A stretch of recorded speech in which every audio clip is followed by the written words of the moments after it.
Hi friends, welcome and welcome back to my channel. If you're new here, hi, my name is Sigrid and I make videos about books because I love them.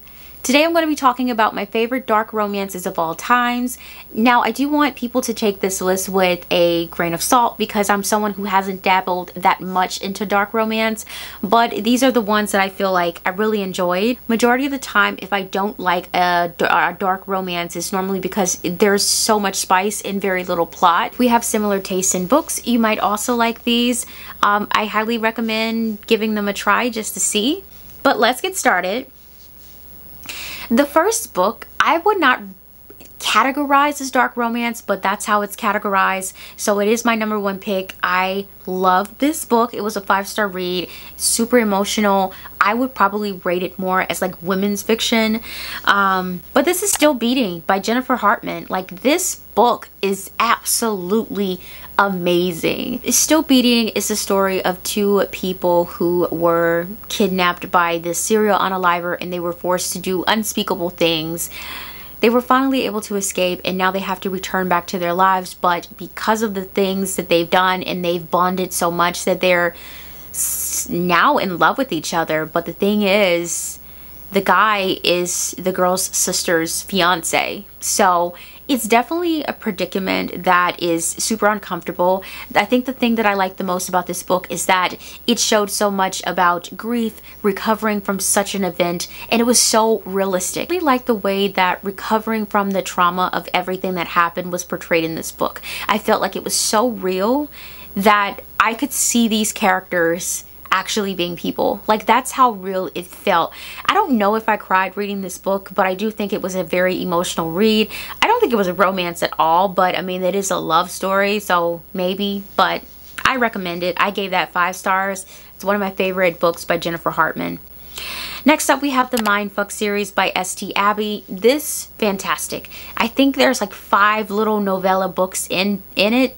Chef's kiss. It follows this woman named Lena Myers. Something really bad happened to her in her life, and so now she is basically getting revenge. This is one of those stories where something really bad happens to the main character and then time passes and you realize they have been like using every last bit of strength that they had, every resource that they ever had on plotting and getting revenge and learning how to fight. Just using every single thing that they can to make sure that they're going to make these people pay.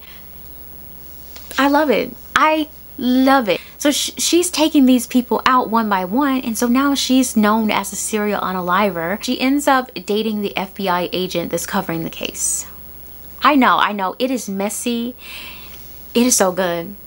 It is so good. I recommend that over anything. Like, that peak dark romance, okay?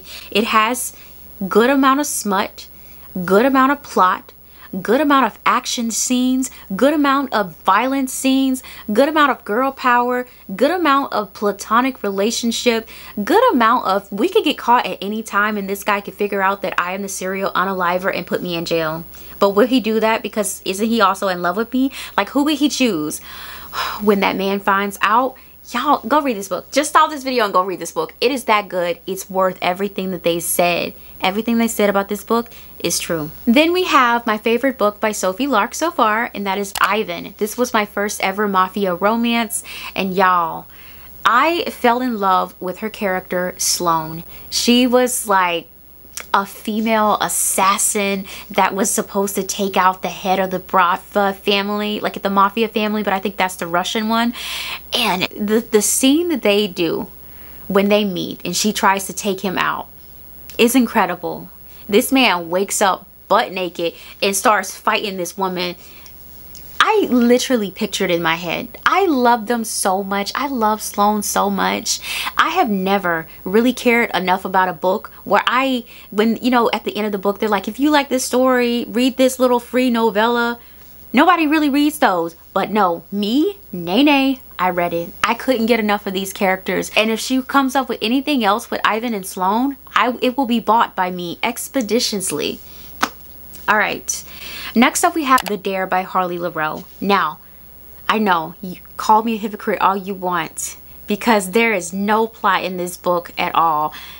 don't even know why it's on this list, y'all, but it did something to me. The degradation in this book, I don't even want to explain why I enjoyed this. Like, I feel like I need to see a shrink at this point, but I loved it. It follows this girl who was like a cheerleader in high school, and she was kind of a mean girl to a lot of people, including like the nerdy boys. So she ends up going to this like house party well after college now. She ends up going to this house party, and one of the guys that she bullied is there. So they play this game, and he's like, if you lose, you have to do everything that I say for the rest of the night. She loses. And he definitely does not hold back, honey. He has this girl licking his boot. Like, it's some degrading stuff happening. And I don't know. This one is not like the others. This one is dark. This one is super spicy. I don't know. I must have been going through something. I can't really I can't, but I enjoyed it. And then we have Neon Gods by Katie Robert. Now, this one is an outlier, you guys, because I have tried other books by Katie Robert, and I too feel as though it's too much smut. It's just too much smut, and there's not enough plot. But in Neon Gods, it was so good, and I think it was such a good proportion of smut to plot ratio. This is a Persephone and Hades retelling, and I ate it up. I loved it so much. It was just different. Yeah. And then we have Hate by Tate James. This book follows a girl. It's been so long since I've read it, but I read it for that reading vlog of reading reverse harems. So she ends up going somewhere and she gets in trouble. Right? I think she gets in trouble like with the law. She ends up living with the guys that she believes is the reason why she got into trouble. She literally hates these guys so much. And I ate it up. I love me a good enemies to lovers. I love me a good angst. It was so good. It was so good. I recommend that. I definitely plan on going back and finishing the series, but book one was really good. Then we have A Touch of Darkness by Scarlett St. Clair. I don't know if this qualifies as a dark romance. This is another Hades and Persephone retelling, but to me it was so good. I don't know if I just really like Hades and Persephone or if these are just really good books, but I ate it up. I enjoyed it. I felt like the world building was really good. It's more of a romantasy than a dark romance, but I feel like it was kind of dark because Hades is Hades. Like, you know, he's not going to be a nice person, and it's more darker content, so that's why I also put Neon Gods on here. Then we have Butcher and Blackbird by Bren Weaver. This is a newly found favorite. The second book is coming out. Actually, mine just shipped today. So as soon as it comes to my house, I'm reading it. But this follows two serial unalivers who end up falling in love. And they kind of make a game out of taking out bad guys. Like, they're serial unalivers, but they have standards. But they take out, like, the, you know, people who do the actual bad stuff. Like, you know. And I love it. I'm here for it. The love story between them is like no other. I don't know what's wrong with me, but I ate it up and it's so good. And book two is also going to follow her friend who I also liked in the first book, so I'm excited. And then we have a book by Penelope Douglas that I really enjoyed. Now, I hated Credence. It's not Credence. No.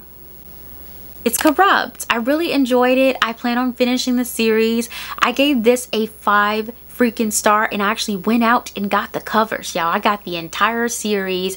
I had to buy from another country, pay international shipping